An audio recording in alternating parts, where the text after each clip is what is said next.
A house is not a home. Isolation and alone. There is a difference. Alone is a choice. Isolation is imposed. And this house is not a home when you're told you cannot stay. I have lived in 10 different towns on 2 widely separated continents. I have lived 62 cycles. So this averages out to about 6 years per town.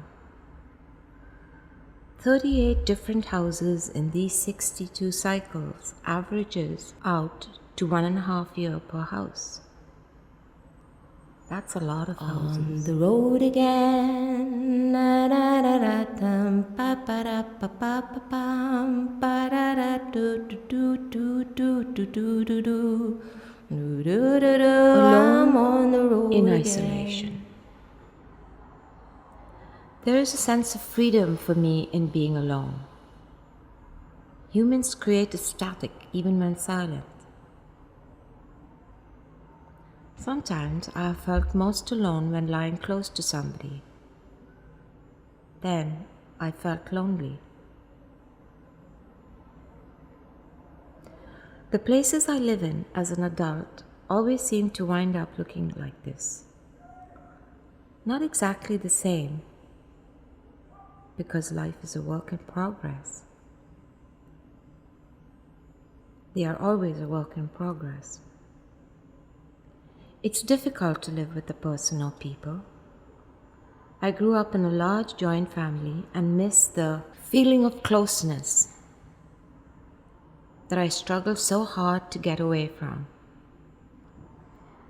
There are people living in cardboard boxes in the streets of Vancouver, if they can find one, and then find a place to squat without being rousted out by law and order. It appears to be a function of the political economy prevalent to create extremes of poverty and wealth. And for these extremes to exist requires the isolation of these two classes from each other.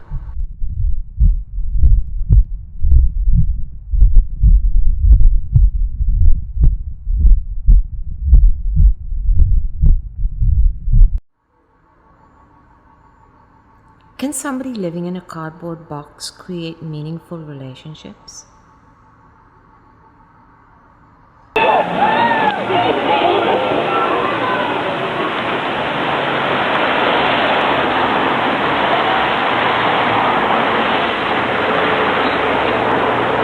There is a purity to the solitude of unpopulated places.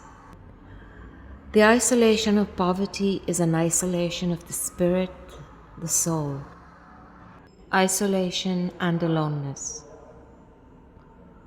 Aloneness is chosen. Isolation is imposed.